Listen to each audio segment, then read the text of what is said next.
The Bible tells us that all of us, like sheep, have gone astray. Each of us has turned to his own way.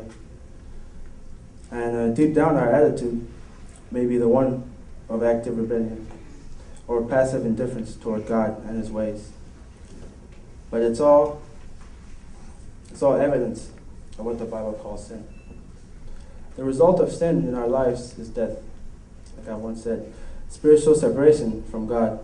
Although we may try to get close to God through our own effort, we evidently fail. This diagram, there's a diagram that I drew, and it's like, there's a chair. No, I'll just use it as a chair. Well, you guys probably all seen it somewhere in the Bible. There's a chair, and on that chair, there's like stuff around you. Let's say it's soccer. Let's say it's being lazy. Let's say it's being busy with school stuff and like family and stuff that keep you away from God. That chair is surrounded by all those stuff, and you are on the bottom of the chair, and the cross is on the chair. So you're looking up to the cross, and you don't care about all the surroundings. And the other diagram, you got your surroundings, you got the chair, but you got the cross on the bottom, and you're on the chair. Between those two diagrams, which diagram would we really want to be in? Us on the chair, telling God that I'm in control, this is my life, let me take care of this, just be there, and I can watch you. Or we can let God be on the chair and have us in his feet and put him in control of what he wants us to do for our lives. And so that's just a little picture of what you guys can see, and how it's your choice that you want to choose God and the ways you want God to take you in your life. And so Jesus Christ is God's only provision for our sin. Through him, we can know and experience God's love and plan for our lives. We deserve to pay for our sin. The problem is the payment is death, and no one wants to die. But at the same time, we all want to go to heaven. You guys all heard that one, right? No one wants to die, but we want to go to heaven. And now, so that we would not have to die separated from God out of his love for us, Jesus Christ died in our place on the cross, and Jesus of our sins on him completely. And this is that time of the year where it was this Easter, this past Sunday, and that's the day that Jesus rose, and that's when we had new life. But if you think about it, today is just the third day that we have had new life. It's Wednesday, right? So we should be rejoicing from now on, even next year when Easter comes again, because it already happened, right? And now, excuse me. And Jesus taking our sins in the cross, and he fully paid for it. For Christ also died for our sins, the just for the just and for the unjust. So even for those murderers you see out there, for those people who don't do righteous things, God died for them also. And so you can't see them as outsiders or as people that are just out there in the world. They're also people that God died for, and we're forgiven for their sins. And so that might bring us to God. He saved us. Not because of righteous things we had done, but because of his mercy, because of Jesus' death on the cross. Where sin doesn't have to separate us from God any longer.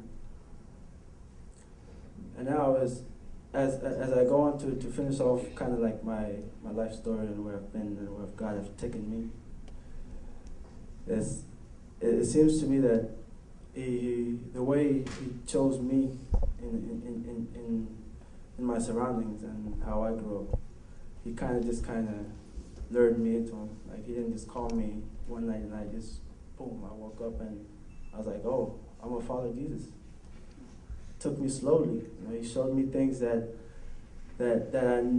made me think twice about where I would want to go and how I would want to follow God and Christ. And so I'll tell you guys a dream that I had one night.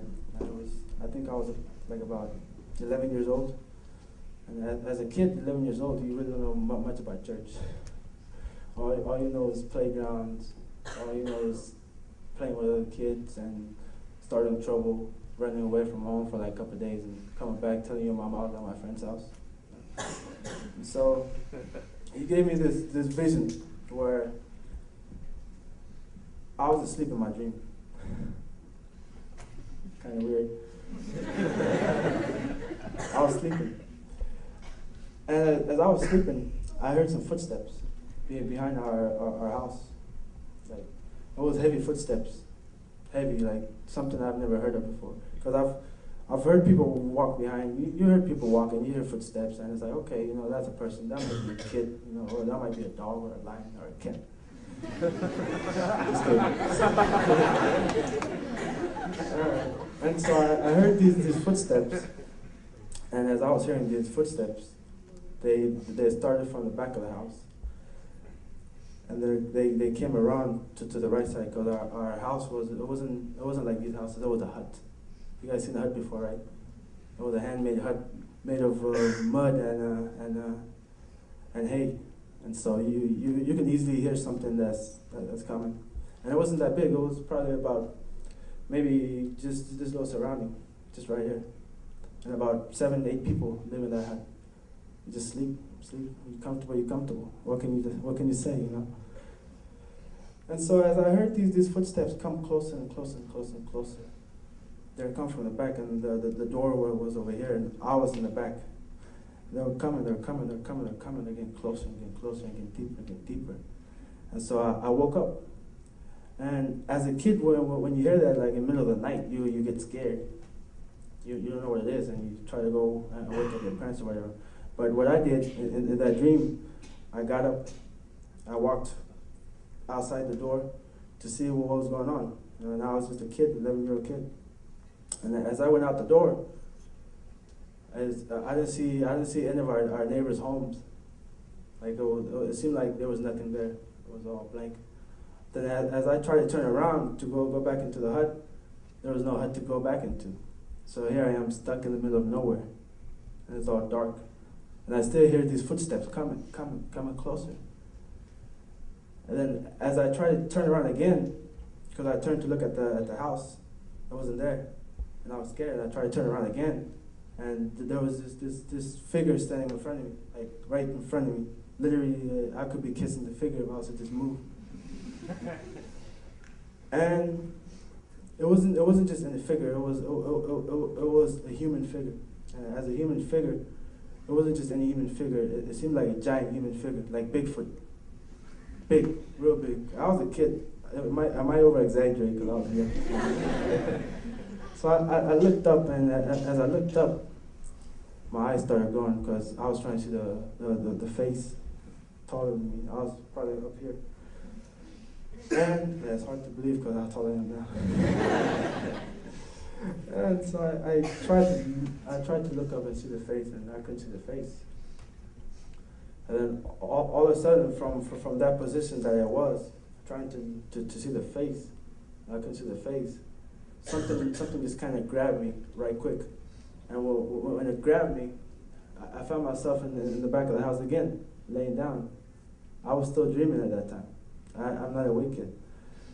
And so, as I was laying down again at the house, it seemed like nothing happened. It just seemed like it was some crazy. It was a dream within a dream. We probably had those before. And as I was just laying there thinking, well, what could it be? What could it be? And once again, I heard those footsteps, and they kept coming. And once again, I got up, and I wasn't afraid. And I walked out the door one more time. When I walked out the door, I found a Bible, like a couple feet from the house, and it was open. And from how I saw it was open, I didn't really see which page it was open to or which book. And as I got closer, it was John 3:16. And I grabbed it, and I started reading it, And then I threw it back down, and I was like, forget it. What's this all about, I'm going back to sleep.